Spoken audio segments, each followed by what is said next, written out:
My next speaker I'm honored to introduce is Kevin Carroll. The police were threatening to arrest us.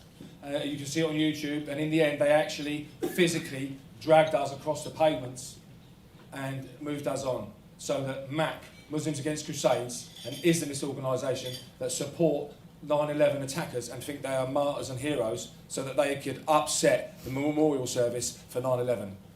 And the police moved us on, and I said to him, so what you're saying, you're issuing us a Section 14, moving us on because you believe there will be threats of violence and damage to people's property if we are allowed to stay there. And I said to him, what are you worried about?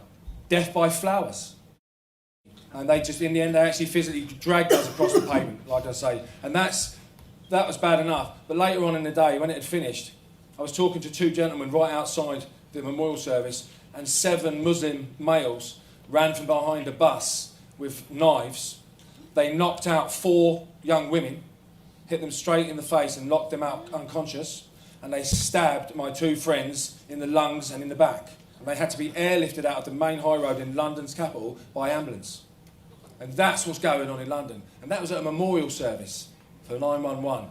With the English Defence League, myself and Tommy, obviously we're cousins as well, and we started this. And then, you know, we've been under a lot of attack, a lot of pressure. Tommy's been under incredible pressure, same as myself, court cases, for any reason trumped up. We also know, we have it on good authority, that it's the British Police Force's number one priority above terrorism to dismantle the English Defence League. The problem is they try and demonise us, and they call us cowards, and they call us this, and they call us Nazis. And to me, these people, they don't know what courage is. To me, courage is someone, a member of the armed forces, that is in Afghanistan and loses his legs or her legs from an IED, and 24 months later is representing their country in the Paralympics running 100 metres. That's courage. That's courage. That is courage. So when they give us this hard time, it's totally unjustified. And the media, these are the biggest culprits that we've ever come across. They are absolutely in bed with Islam. They are so corrupt. Just to give you an idea, I brought a little prop here. It's a local newspaper from my hometown, Luton Town.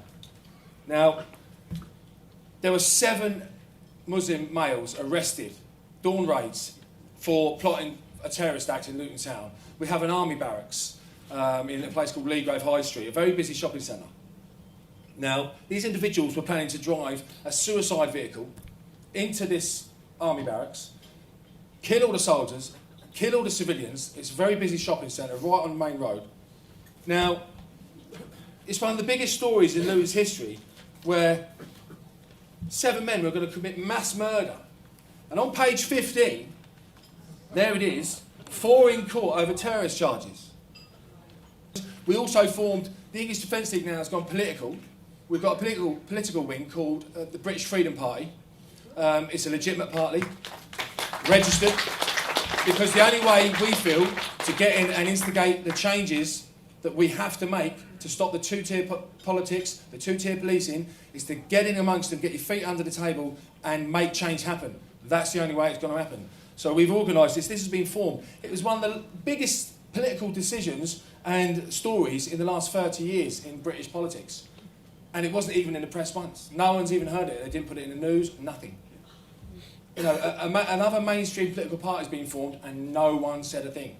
And that was deliberate. They spiked it because they don't want the public to know that we've got a political party that they can vote for, because they want to portray this image of violence, of racism, of we're Nazis, you know.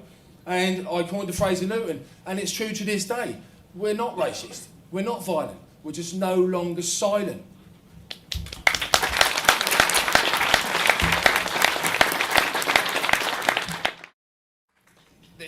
Also in our press, there's a constant attack on Christianity and Judaism. I mean, in the UK, they're being smashed. They're being attacked constantly from all sides. They're being marginalised. There seems to be this Islamic freight train that's thundering across the whole of Europe into the UK and smashing into the wings all of Christianity, and our politicians are facilitating it. This is actually happening. But this is our Prime Minister. One week he stood up and he said this to our Archbishop: speak up for Christianity. It's vital that we teach our children the morals from the Bible. Vital to our survival. It's the bedrock, the foundation that the United Kingdom was built on. This is our Prime Minister, David Cameron. And then, a matter of weeks later, David Cameron's lawyers, all his solicitors, are in court arguing to stop the right to wear the sign of the cross in the workplace, or the Star of David.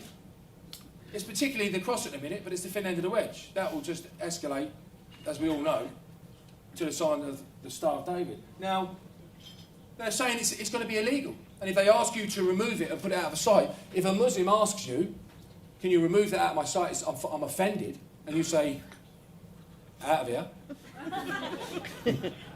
the police can be called. You could be sacked from your job. And they're saying, their argument is, well, if they don't like it, they can resign and they can get another job.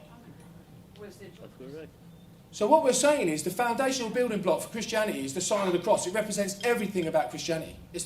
Jesus was crucified on a cross. It represents the faith. And they're arguing, and they're being supported by our government, our politicians, that is the way forward. Now, as a Christian nation, that's disgusting. If somebody asked me to remove my sign of my cross, they'd have to put a bullet in my head, because I wouldn't do it.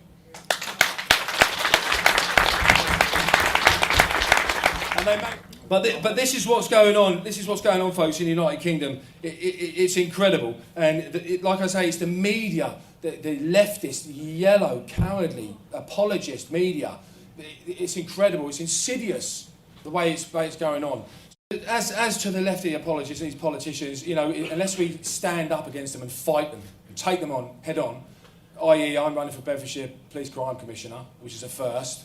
You know, I'm a staunch English Defence League. You know, all our English Defence League members. I mean, you've never seen such passion, such dedication and commitment as the members of the English Defence League. It's incredible. We're all volunteers, but whether it's the Northwest, the Northeast, the Midlands, the Southeast, the Southwest, it's incredible, the passion. Because people are, being a patriot is not racist. You know, it's not racist to love your country. But this is the image that they're trying to get across. This is the way they're twisting it. They're putting a spin on it. You know, to be a patriot, oh, you must be a racist. To fly your nation's flag, oh, you must be a racist. I mean, at a time when we need real, brave, staunch, patriotic leaders that love their people, love their country. Another term under Obama, and I believe the damage will be too far gone. It'll be irreparable. So, and at a time when we need Winston Churchills, Ronald Reagans, Maggie Thatchers, men and women of courage, of steel, that have got a fire in their belly and have the stomach for the fight and love their people, not themselves, not their egos, but love their nation, love their people, as their forefathers did before them, laid down their life for freedom and democracy, for freedom of speech. All the millions of human beings, all the millions of souls that died fighting for the United States of America, for the United Kingdom, for Europe. These politicians, Obama, Cameron, all of them, they've sold them out. Yes. Sold them out. And their names will bear the shame of that for generations to come, because it will be wrote in the history books. It will be wrote that these people were traitors to their people and their country. And that's a fact. And I'd just like to finish on a message. This is a quote by Winston Churchill, one of the greatest leaders that ever lived. If you will not fight for right when you can easily win without bloodshed, if you will not fight when your victory is sure and not too costly, you may come to the moment when you will have to fight with all the odds against you and only a precarious chance of survival. There may even be a worse case. You may have to fight when there is no hope of victory, because it is better to perish than to live as slaves.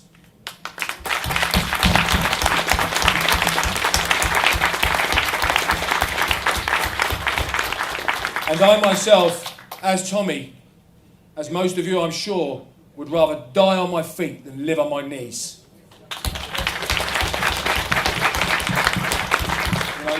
God bless all our troops, all the British and the American Armed Forces. We love them, we cherish them. Without them we are nothing. Absolutely nothing. They defend our shores. They defend our shores and they say, no, you will not come in here and harm us while we sleep at night. They protect our children. God bless them all. They're suffering out there. God bless them. Many, many thanks. God bless you all. You've been great.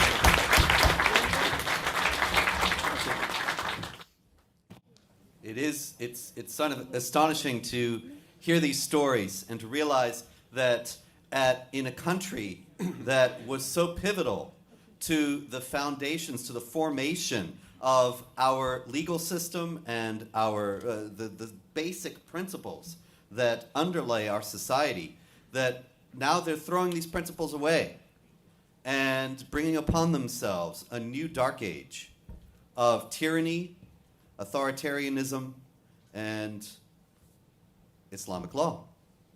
Islamic law is, of course, fundamentally opposed to all of the freedoms that the English formulated and that the American founding fathers brought to this continent. And so to hear these things happening in England, it's especially chilling.